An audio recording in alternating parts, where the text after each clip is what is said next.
In the content game, there is a prevailing dogma that governs almost every decision we make. It is the religion of consistency. You feed the beast daily, or at least weekly. You never miss a slot. Right. The logic is that if you stop uploading, the algorithm punishes you. Your momentum evaporates, and you essentially die a slow digital death. I mean, it is comfortable wisdom. It draws a very straight line between labor and reward. If I just keep turning the crank input equals output, eventually the machine spits out views. It feels safe because it feels like a regular job. But what if the machine is actually designed to reward the opposite? Today, we are analyzing a strategy that is arguably the most high-variance play a creator can make. The content wall. Exactly. The premise is genuinely terrifying for most operators. You stop publishing completely, radio silence for at least 1 month. Which breaks every rule in the playbook. It does. And then you drop 3 long-form videos or 5 shorts simultaneously, all at the exact same second. It sounds like algorithmic suicide. You are combining the two things that generally kill channels: inconsistency and overwhelming the subscribers feed. But the source material we are looking at for this deep dive, a breakdown by Nate Black based on data from small channels, suggests that for a specific type of operator, this isn't suicide, it is leverage. We need to look at this through the lens of asset allocation. If you have limited capital, and in this case, the capital is viewer attention, how do you deploy it? Right. Drip feeding is the safe, low-yield bond. The content wall is a late-aged bet. When it hits, it forces the algorithm to categorize you instantly. When it misses, you have wasted months of production time. Let's start with the anomaly here. The source highlights a case study, a creator named Tori Midgiff. She is in the thrifting niche, small channel, and her growth had essentially stalled. Right. She implements this strategy, goes dark, then drops the wall. The result was a vertical spike, hundreds of thousands of views. What stands out to me about the Tori case isn't just the numbers, it is the preparation. I have seen this before in product launches where founders treat a feature release like a scientific trial. Yes. She didn't just throw 3 videos at the wall.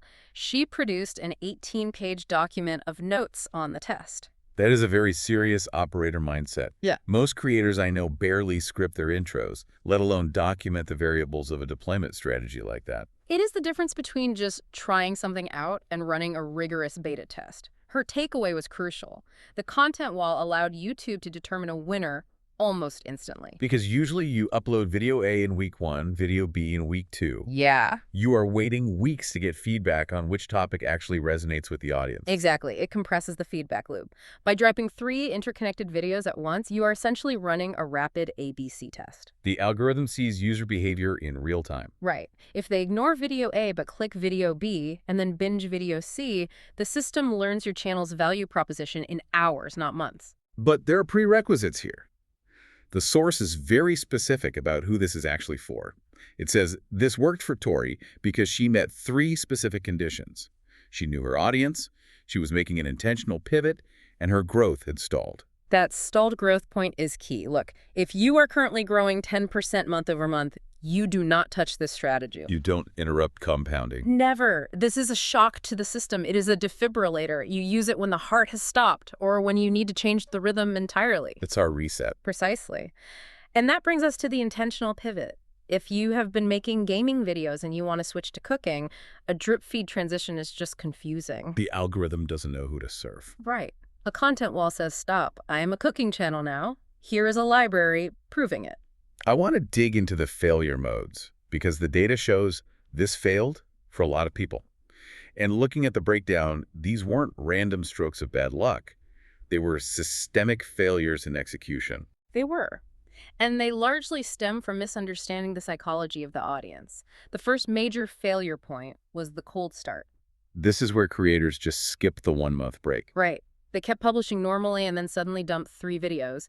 Without the break, there is no signal. It just looks like spam. It is the difference between a grand reopening and just cluttering the shelf. The break creates a vacuum. It is a pattern interrupt. When a channel that has been silent for 6 weeks suddenly lights up a subscriber's feed with 3 notifications, it triggers curiosity. People think, oh, they're back. What is this? Exactly. If you are posting every Tuesday and then suddenly post 3 times on Friday, it just looks like a mistake or desperation. Another failure mode mentioned was the communication vacuum. These were creators who just disappeared without telling anyone, then reappeared with 0 context. This is a classic error. You cannot ghost your audience and expect loyalty. The successful execution requires narrative control. You have to prime the pump. Tell them you are going away to build something huge. Stay tuned, yes. If you don't frame the silence as a work in progress, the audience just assumes you quit. And when you come back, they are just confused. There was one outlier mentioned in the source that I found genuinely painful to read about. A creator who tried to do daily content walls. Ah, the volume trap. Trying to drop 3 long-form videos every single day. It is physically possible, maybe, but strategically disastrous. We have seen this in content farms. Eventually, the quality degrades to zero. The source noted this specifically. The videos were lower quality, and the audience hit a fatigue wall immediately. You cannot shock the system every 24 hours. At that point, it is not a strategy. It is just noise. The most nuanced failure mode, though, was about idea selection. The source calls it the rare flower error. This one is critical. If you are dropping 3 videos, they must act as a chain. If a viewer watches video 1, they must inherently want to watch video 2. The example given was a gardening channel. If video 1 is how to grow tomatoes, and video 2 is how to cultivate this one extremely rare orchid, the chain breaks. Right, because the addressable market for tomatoes is massive. The market for the rare orchid is tiny. So if the algorithm serves the orchid video next, the viewer leaves. The session ends, and the signal sent to YouTube is, this channel does not hold attention. So the ideas must be interconnected, but broad enough to appeal to the exact same avatar. Correct. It is the difference between a general life update and a video on how you changed your life. One is personal and niche, which the source calls the personal update error, and the other is broad and applicable. If you use the content wall to talk about yourself without providing value, you're just amplifying your own irrelevance. Exactly. I want to shift gears to what I think is the most significant discovery in the source material. Nate Black calls it the Runt Video Theory. This is where the data gets really interesting regarding human behavior versus algorithmic demands. This is the second-order effect that most operators miss entirely. The assumption is, usually, if I give the algorithm 3 videos, it will find viewers for all 3. The data says no. The pattern was remarkably consistent.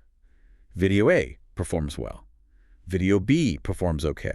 Video C, the third one, consistently underperforms. Often doing worse than the channel's average before the wall. Right. It is the runt. And we have to ask why. Is the algorithm suppressing it? Or is it the human on the other side of the screen? The feedback from the Radical Creators group mentioned in the source was pretty clear. Viewers essentially said, I had time for 1, maybe 2.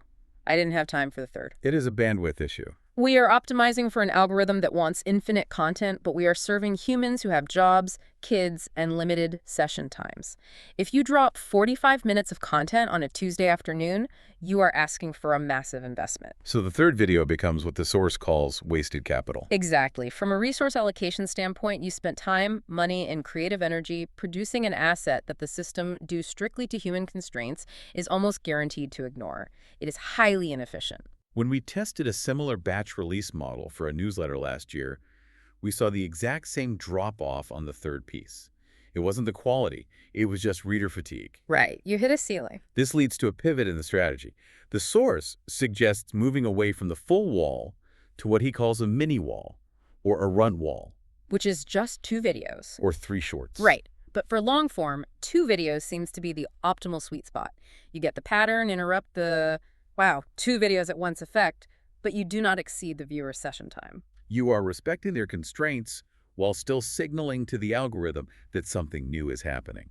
It is interesting how the strategy evolved from pure shock and awe to a controlled burst. That is the maturation of any growth hack. First, it is brute force. Then you look at the data, see the diminishing returns on that third unit of effort, and you optimize. The mini wall mitigates the risk of the third video tanking while still providing that necessary freshness.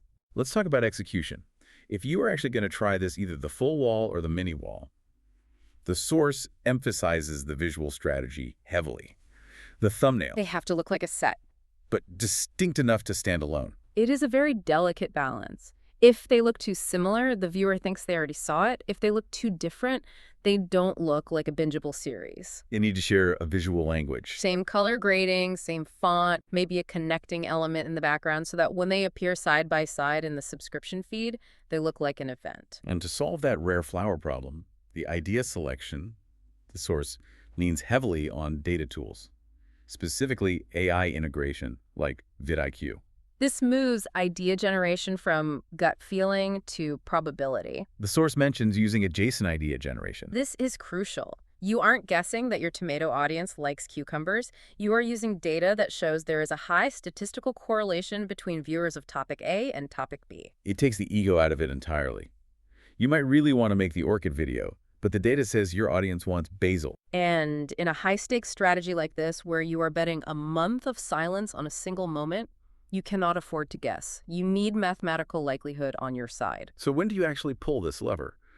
The source offers a clear framework for this. It splits it into 2 use cases. You use the full wall, the 3-video dump only for massive resets. You're returning from a 6-month hiatus, or you are totally changing your channel's topic. You are burning the boats. Exactly. And the mini wall. That is a refresh. Your metrics are looking a bit mundane, views are flatlining, maybe you feel like the audience is just getting bored. You drop a mini wall, 2 videos to garner attention and say, hey, look over here. It is a tactical maneuver, not a strategic overhaul. It is fascinating because it goes completely against the grain of the hamster wheel mentality. We are told that stopping is death. This strategy argues that stopping is actually a prerequisite for a powerful restart. It reframes silence. In the standard model, silence is a failure. In the content wall model, silence is potential energy. You're pulling back the slingshot. The longer the pull within reason, the more force you have when you release. But if you release a pebble, meaning low-quality content, it doesn't matter how far you pull back. That is the part that sticks with me. The quality requirement is non-negotiable. If you take a month off and come back with 3 mediocre videos, you haven't signaled a relaunch. You have signaled a decline. And you have signaled it very loudly. That is the risk. A content wall amplifies your current reality. If you are great, it amplifies your greatness. If you are mediocre, it highlights your mediocrity in triplicate. I want to circle back to the Runt theory because I think it has implications far beyond just this one strategy. It speaks to the fundamental limit of the creator economy, which is the user's time. It does. We operate in an ecosystem that demands infinite scale. The algorithm wants you to post more, retain longer, and capture every second of attention. But the human on the other end is finite. They have a job, they have a family. The Runt theory is data-backed proof that you can overwhelm your most loyal customer. It is a bottleneck that tech cannot solve. Right. You can make the algorithm faster, but you cannot make the day longer. Exactly. When we see video C tanking, it is not because the content is bad. It is because the viewer is full. It is like serving a 3-course meal when someone only has a 30-minute lunch break. The dessert might be amazing, but it is going in the trash. So for the operators listening, the mini wall is the adaptation to that reality. It acknowledges the constraint. It optimizes for the human. A mini wall fits into a typical viewing session. It signals an event without demanding a marathon. It is the difference between asking for 20 minutes of attention versus an hour. One is a nice break. The other is a massive commitment. Let's get into the weeds of the AI layer a bit more. The source mentioned vidIQ specifically, but the principle applies to any data tool. It is about adjacent ideas. Right. Adjacent ideas is really just a precise way of saying mathematically relevant next steps. If you look at successful binge sessions on any platform, they don't jump genres, they stay in the pocket. So if I am doing a tech channel and I drop a review of the new iPhone, an adjacent idea is not the history of Apple. That is way too broad. An adjacent idea is iPhone versus Samsung or best iPhone accessories. It solves the immediate next problem the viewer has. The content wall requires you to map this out before you even pick up a camera. You have to ask, if they watch video A, what is the exact next question they will have? Video B must answer that question. And if video B answers a question nobody is asking me, then the wall crumbles. You lose all the leverage. This is why the 18-page document from the Tori case study is so vital. You cannot wing the connection. It has to be engineered. It reminds me of sales funnels. You don't ask for the sale before you have established a problem. Video A is the hook, video B is the deepening, video C, if you do a full wall, is the solution or the upsell. That is a perfect analogy. The content wall is a funnel deployed instantly. Instead of dripping the funnel over 3 weeks via email, you are dropping the entire funnel into the subscription feed at once. But again, only if the channel is stagnant. I feel like we need to double-click on that warning. I cannot stress this enough either. If you have momentum, do not do this. Momentum is the hardest thing to build in this business. If the algorithm is currently feeding you views, you feed it what it wants. You only break the pattern when the pattern is broken. So summarizing the workflow for someone who decides to actually pull the trigger, Step 1 is halt production. Halt publishing. You are still producing. In fact, you are producing harder than ever because you need a backlog. Step 2, analyze the data for adjacent ideas. Use the tools. Find the high correlation topics. Do not guess. Step 3, produce the assets with a cohesive visual identity. They need to look like siblings, not strangers. Step 4, the drop and the communication around it. Tell them you are coming back, build the hype, then release. And step 5, analyze the runt. Watch the third video or the second if you do a mini wall. See exactly where the drop-off happens. That tells you the true capacity of your audience. It is a pure leverage play. It trades consistency for a high signal event. It works by forcing the algorithm to categorize you, quickly compressing weeks of learning into hours. But it fails if the infrastructure isn't there, if the break wasn't real, if the communication was poor, or if the ideas don't perfectly link together. And crucially, we learned that the Runt theory suggests there is a hard ceiling on human attention. 3 videos might simply be one too many for the average viewer to digest in a single sitting. Which brings us back to the mini wall as the optimized approach. Right. It captures 80% of the benefit with 50% less risk of wasted effort. It is a highly compelling argument for strategic inconsistency. It is. And it raises a much bigger question for me. Right. We spend so much time trying to feed the algorithm's desire for volume. More uploads, more shorts, more noise. But the Runt theory proves that the ultimate bottleneck isn't the server capacity, it is the human brain. The viewer simply cannot consume it all. Exactly. So here is the thought I want you to leave with. If the audience systematically rejects that third unit of value because they simply do not have the time, are we optimizing for the wrong metric entirely? Perhaps the ultimate leverage isn't providing more content, but correctly timing the absence of it. In a world of infinite noise, maybe the most valuable thing you can offer is a well-timed silence followed by a singular, undeniable signal.